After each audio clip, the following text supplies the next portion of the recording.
Hola a todos, espero que se encuentren muy bien. Bueno, quería eh, terminar el tema que nos queda de grafos. Recuerden que con este tema ya se terminaría los contenidos del curso. 100% ya terminarían acá. Entonces, a partir de este punto, lo que nos quedan son algunas evaluaciones. Nos queda también la defensa del proyecto 2, que espero poder hacerla en semana 16, ya sea a mediados o a finales de semana 16. Nos queda pendiente el último quiz, que recuerden que va a valer por 2. Y creo que eso sería todo. Bueno, nos faltaría la defensa del proyecto 3, pero ese ni siquiera se ha entregado. Bueno, el tema este se llama árboles de expansión mínima, ¿se acuerda? ¿Se acuerdan? Minimal Spanning Tree. Que recordemos, un árbol de expansión o un spanning tree es un árbol que tiene la capacidad de recorrer todos los nodos, de visitar todos los nodos en realidad. Pero hay varias maneras de visitar todos los nodos. Hay múltiples soluciones a este problema que nosotros tenemos. Veamos esta imagen de acá.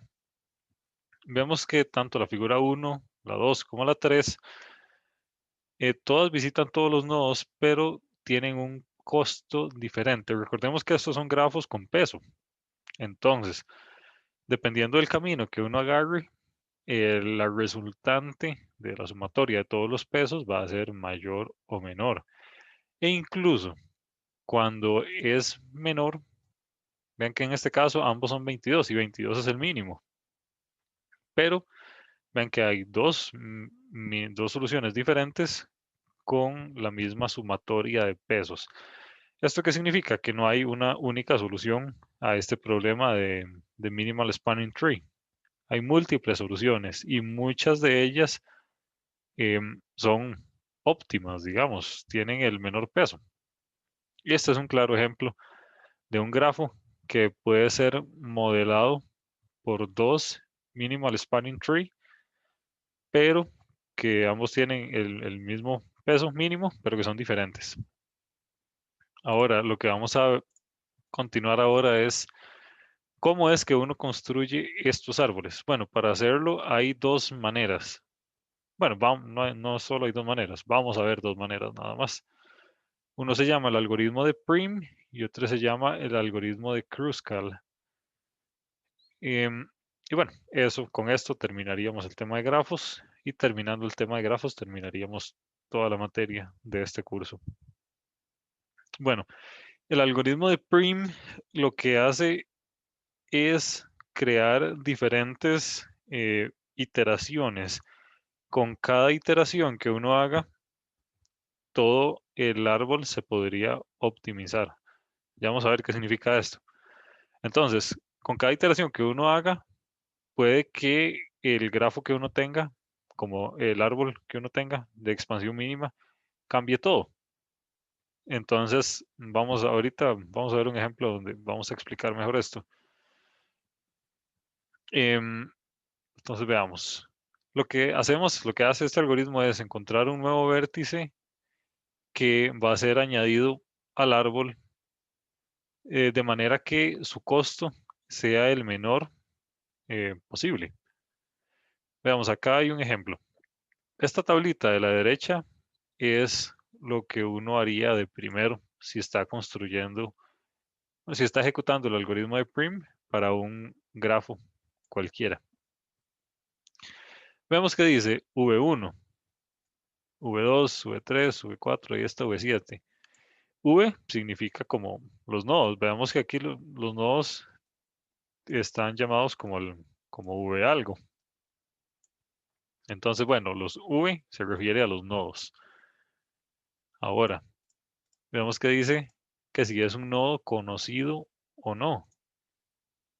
¿Qué significa esto? Esto significa que si ese nodo ya lo visitamos o no. Eso es lo que significa. Y vean que es una variable booleana. Ahí inicialmente todo está en false, pero conforme vayamos haciendo visitas a cada uno de los nodos, la vamos a ir poniendo en true. También la siguiente columna dice dv. Bueno, este se refiere al peso de esa relación entre entre ese nodo. Y después está esta variable que se llama PV, que es el último vértice que causó ese cambio en DV. Y se acuerdan que yo les dije que con cada iteración íbamos a ir cambiando cómo construíamos el grafo. Bueno, entonces ese PV lo que denota es, ok, a causa de qué nodo es que mi DV cambió, es que mi peso cambió.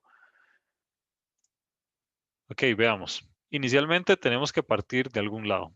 Estamos partiendo de V1 porque es el nodo que intuitivamente sería el primero, digamos, porque es el, el que está de primero, nada más.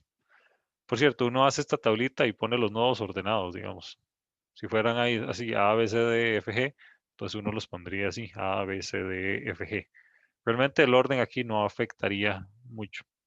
Y bueno, uno empezaría con el A, uno siempre empezaría con el primero. Entonces, vemos que de V1 tenemos conexión directa a V3, V4 y V2, ¿cierto? Y vean que están aquí los pesos, 4, 1 y 2. Y veamos aquí algo interesante. Vemos que con esta primera iteración ya pusimos a V1 como un nodo conocido. Y también hicimos estos cambios. Vemos que, ok, para visitar a V1, como estoy en V1, el peso es 0. Para visitar a V2 el peso es 2. Para visitar a V3 el peso es 4. Para visitar a V4 el peso es 1. Y vean que en la siguiente columna nosotros ponemos V1 para cada uno de los nodos V3, V4 y V2 porque es a causa de V1 que yo actualicé la columna de DV. Ok.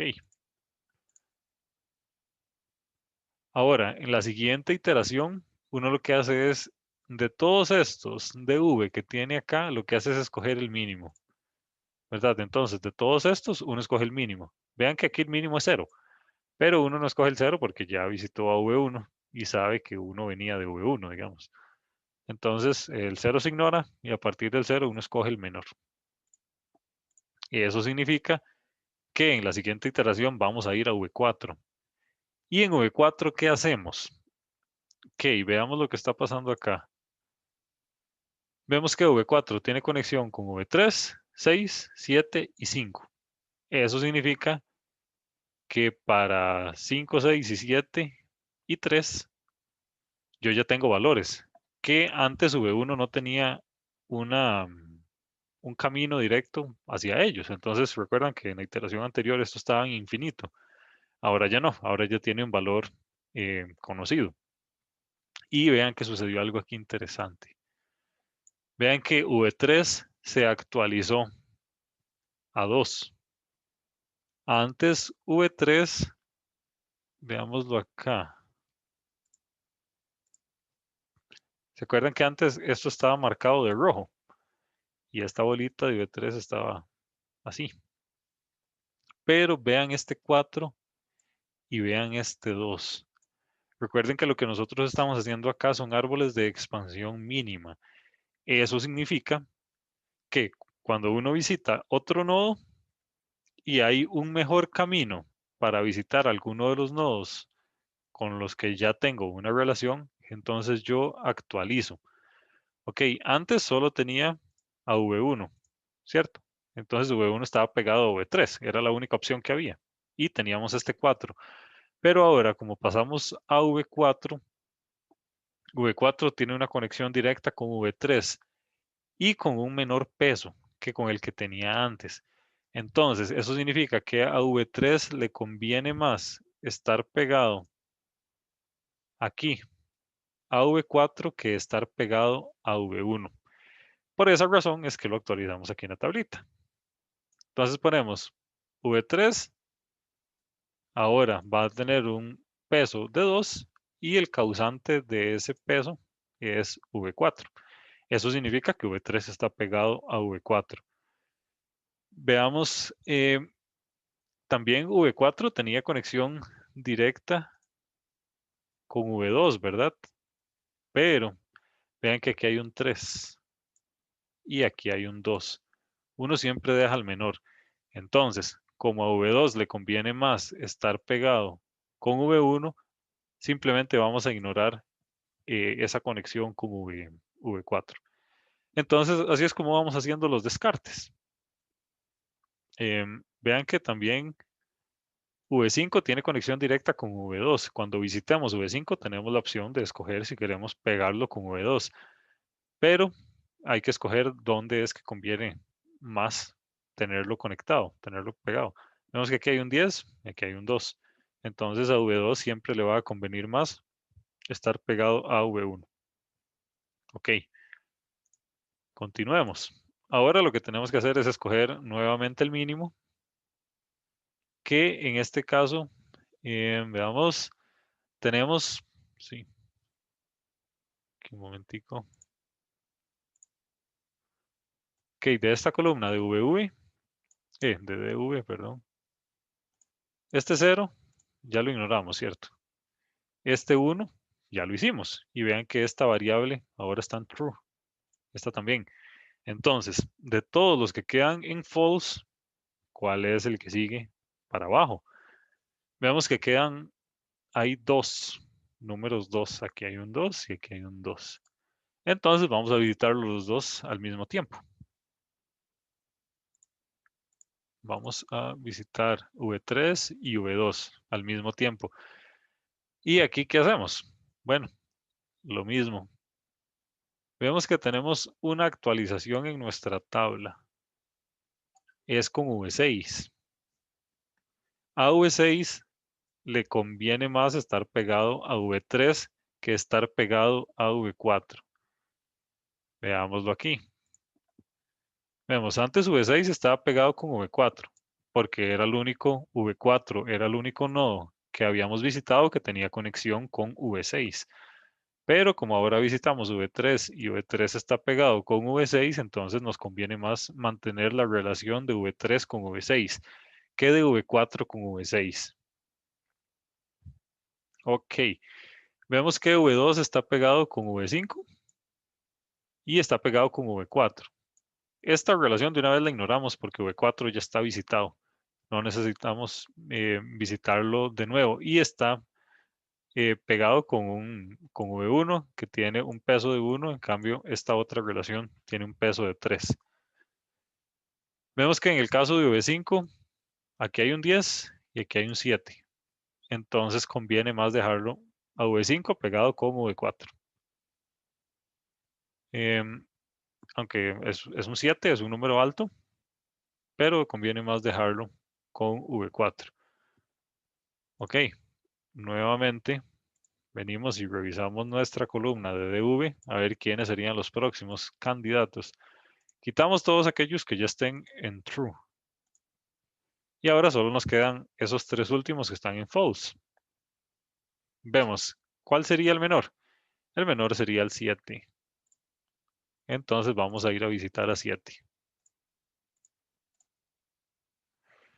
Y vemos que 7 hizo un par de cambios acá. Vemos que 7 actualizó a estos dos. ¿Se acuerdan que antes aquí V5 estaba pegado con V4, con un 7? Ahora, como vamos a visitar A7, conviene más tener a V5 pegado con V7 porque tiene un 6 y 6 es menor que 7. Y vemos que también V6 actualizó su relación. Antes V6, la verdad no recuerdo si estaba pegado, creo que estaba pegado con V3. Entonces vemos que ahora conviene más tener a V6 pegado a V7 porque hay un 1 y 5 es menor a 5. 1 es menor a 5. Entonces V6 lo vamos a pegar con V7. Y finalmente, ¿qué queda? Vemos que solo quedan dos que están en false, el 6 y el 5. Vamos a agarrar el menor, que es el 6. Vamos a visitar, poniendo chunchitas. Vamos a visitar a 6, que no hizo nada. Y después vamos a visitar a 5, que tampoco hizo nada. Y bueno, este es el algoritmo de Prim. Y finalmente, así es como queda nuestro grafo. A como quede al final, aquí, después de haber visitado todos los nodos, después de haberlos marcado todos como known, así es como queda el grafo. Perdón, el árbol de expansión mínima, así es como queda. Ahora les pregunto, ¿qué pasaría si uno quisiera hacer no el árbol de expansión mínima, sino el árbol de expansión máxima? ¿Se acuerdan que uno siempre escogía el camino menor por donde irse? Si uno quisiera hacer el árbol de expansión máxima, uno lo que agarraría es el mayor. En lugar de escoger el menor, agarraría el mayor. El algoritmo en su esencia funcionaría igual. Ahora, un árbol de expansión máxima, pues creo que no tiene una aplicación así como que se me ocurra. Pero bueno, si quisiéramos hacerlo, sería así. Finalmente, existe este otro algoritmo de Kruskal que es más sencillo que el anterior, eso sí, porque el hecho de que no tiene tantas iteraciones y no cambia todo de una iteración a otra. Entonces, bueno, eso lo hace más sencillo. Básicamente lo que tenemos es un montón de nodos sueltos, que esos nodos los vamos a tratar como árboles separados, árboles de un nodo. Recuerden que puede existir un árbol de un nodo, que sería un root, que el único nodo que tenga es el root. Inicialmente, el algoritmo de Kruskal trata a todos los nodos como si fueran árboles separados. Y lo que hacemos es empezar a pegar esos arbolitos a través de relaciones entre un árbol, entre un nodo y otro. Entonces, bueno, ¿cómo funciona este algoritmo? Vemos que tenemos el mismo grafo, creo que sí es el mismo grafo. Sí, tenemos el mismo grafo y lo que hacemos es agarrar este grafo y escribir solo los nodos. Así, en el mismo lugar en el que estaban antes. Vemos, aquí está V1, entonces, y aquí estaba V1, entonces ponemos a V1 acá.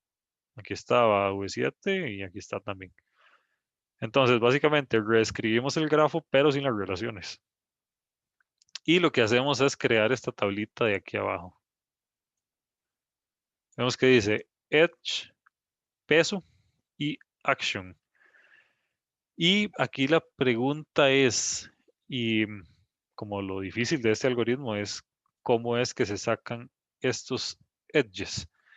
Si nosotros vemos este, em, este grafo, tiene, vamos a ver, aquí hay 3, aquí hay 6, 7, 8, 9, 10, 11, 12. Tiene 12 vértices en total.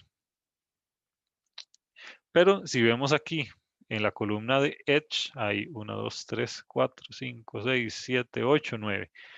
Hay 9 vértices en total. Y si ustedes ven quiénes son los que faltan, vemos que no está el 10, no está el 7, y aquí hay un 8, tampoco está ese 8. Y alguien más falta, hay un 6, 5 y 7. Bueno, ahí. Entonces, básicamente los que no están son los más grandes. Y vemos que con estos edges que hay aquí, con estos vértices, yo puedo conectar todos los nodos. Entonces, lo que hago es ignorar a los más grandes cuando tengo repeticiones. ¿Qué pasaría si yo tuviera por aquí un nodito que está pegado así y que aquí tiene un peso de 100? Vemos que 100 es muy grande. Sin embargo, no hay otro camino para llegar a ese nodo de arriba. Entonces tengo que poner ese vértice obligatoriamente. Pero cuando hay opción de escoger si ponerlo o no, escojo el más pequeño. Y ahora lo que hacemos es, bueno, recuerden que yo les dije que inicialmente esto se trataba como si fueran árboles separados. Lo que voy a hacer es empezar a conectar arbolitos. Entonces, digamos, conecto este árbol con este otro, este con este otro. Y cada vez se va haciendo un árbol más grande. Y así es como se construye el árbol de expansión mínima. Sin embargo, bueno, ignoren esas relaciones que hice, eran bateando nada más. Eran solo para decirles que uno lo que hace es pegar un árbol con otro y ya. Entonces, vemos que lo que hacemos es empezar a, em, a añadir relaciones entre un árbol y otro. Y se me olvidó mencionarles una regla súper importante. Lo que hacemos es, está escrito aquí en este punto de abajo, lo que hacemos es añadir relaciones siempre y cuando no creemos ciclos. Entonces, si la relación que nosotros vamos a añadir añade un ciclo, entonces no la ponemos. Si no añade un ciclo, entonces sí la ponemos. Y entonces veamos. Vemos que dice, el vértice entre V1 y V4 tiene un peso de 1. Y la pongo. Y ya. ¿Eso está creando un ciclo? No. De hecho, es la primera que pongo, jamás va a crear un ciclo. Ahora, la segunda, entre V6 y V7. Entonces, 6 y 7. Ah, y otra cosa que se me olvidó mencionarles que es importante. Si ustedes ven, estos pesos están ordenados de menor a mayor. Y uno siempre empieza de arriba para abajo. Siempre empieza por los de menor peso.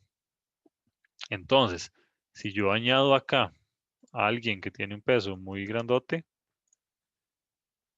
cuando yo añada ese vértice, probablemente va a crear un ciclo. Entonces, ese vértice le hago rejected, digamos, no lo acepto. Eso es súper importante. Entonces, bueno, volvamos aquí. Entre 6 y 7 tiene un peso de 1. Entonces, ¿esta relación me está creando un ciclo? No. Ahora, entre 1 y 2 tiene un peso de 2 y esto me está creando un ciclo. No. Ahora 3 y 4. 3 y 4 tiene un peso de 2 y esto no me está creando un ciclo. Y vemos que aquí la cosa cambia. Vemos que brincamos aquí en la tabla. Bueno, y brincamos efectivamente porque V2 y V4, de hecho hagamos la relación para verlo gráficamente. ¿Dónde están 2 y 4? Si yo añado una rayita aquí, sí se está creando un ciclo. Entonces, esta relación de acá está rechazada. Y 1 y 3. 1 y 3, si yo añado esta relación acá, estoy creando un ciclo. Por lo tanto, esta relación queda rechazada también. Continuamos. 4 y 7.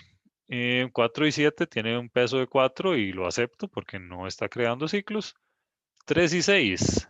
Aquí está 3 y 6. No lo acepto porque me crearía un ciclo. Y 5 y 7 lo añado porque no crea un ciclo. Entonces, veamos un toque algo acá. ¿Se acuerdan que yo le dije que uno ponía los menores? Sin embargo, bueno, uno cómo define. Es como difícil saber así antes de empezar a ejecutar el algoritmo cuáles puedo descartar de una vez.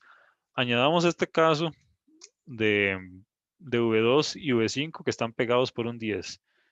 Entonces sería V2, V5. Esto tiene un peso de 10 y esto tiene una condición, digamos que de momento desconocida. Entonces yo añado esto al final. Entonces yo me vengo aquí y digo, bueno, voy a pegar V2 con V5 y los pego acá. Pero ¿qué pasa? Recuerden que los pesos siempre están ordenados de menor a mayor. ¿Se acuerdan? Entonces, cuando yo vaya a añadir esta relación que tiene un peso altísimo, tiene un peso de 10, vemos que me está creando un ciclo. Y bueno, ¿dónde está ese ciclo? Está aquí, aquí, aquí, aquí y aquí. Básicamente, si yo puedo agarrar el grafo y moverme dentro de él de manera cíclica, digamos, vean que yo me puedo venir por aquí, por aquí, por aquí. Eso es un ciclo. Vemos que no pasa lo mismo si, si yo me vengo por aquí, por aquí, por aquí. Vemos que, digamos, yo no puedo conectar V3 con V6 si no hay una relación. Entonces, en este caso, no hay un ciclo. Por eso les digo que este algoritmo es mucho más sencillo que el otro en ese sentido. De que este es simplemente, si usted quiere, puede poner todas aquí, todas las relaciones en la columna de edges y al final lo que va a pasar es que se le van a descartar un montón. O podría descartar las más grandes Si al final le queda un nodo sin conectar, entonces sepa que fue que le faltó una relación, pero simplemente añade la relación que le faltó. Y bueno, este es el algoritmo de Kruskal. Así es como se construyen los árboles de expansión mínima y ese es el último tema de nuestro curso. Bueno, de todo corazón espero que les haya parecido bien la materia del curso, que lo hayan disfrutado. Yo sé, eh, y bueno, yo también pasé por ahí, de que en la universidad se sufre un poquito. Digamos, la cantidad de materia que uno recibe por curso es impresionante. Pero bueno, eso es lo que los diferencia a ustedes de un estudiante de alguna otra universidad. Ustedes están acostumbrados a trabajar con altos niveles de exigencia, entonces uno pues, simplemente llega y se acostumbra a eso. Yo he visto que por lo general uno puede dar lo que sea que le exijan y ya al final se acostumbra. También, bueno, los primeros, en la experiencia que tengo, los primeros semestres son como los más difíciles. A partir de ahí ya como por madurez del estudiante y porque los cursos así son, eh, ya empieza a ser como más llevadero. Y yo sé que particularmente el primer año es complicado. Entonces, bueno, si lograron llegar acá a final de semestre y les fue bien, entonces, bueno, felicitaciones a ustedes porque digamos que ya pasaron como lo más difícil del plan de estudios de computadores. Evidentemente, los cursos más avanzados van a ser como más difíciles en la materia que se ve. Sin embargo, ustedes ya tienen como más bases, más capacidades de autoaprendizaje, están como más acostumbrados a niveles altos de exigencia, entonces se les hace más sencillo. Y bueno, también les quería agradecer la asistencia que ustedes tuvieron, que particularmente me sorprendió, porque ni siquiera cuando las clases eran presenciales y los cursos más fáciles, había una asistencia tan buena y una perseverancia tan buena. De hecho, es común encontrar que por lo general por ahí de mitad de semestre hay mucha deserción. En cambio, este semestre no fue así y de hecho las notas de ustedes pues son, en términos generales, están súper bien. No ha habido como muchos casos de deserción. De hecho, no recuerdo ninguno con este grupo.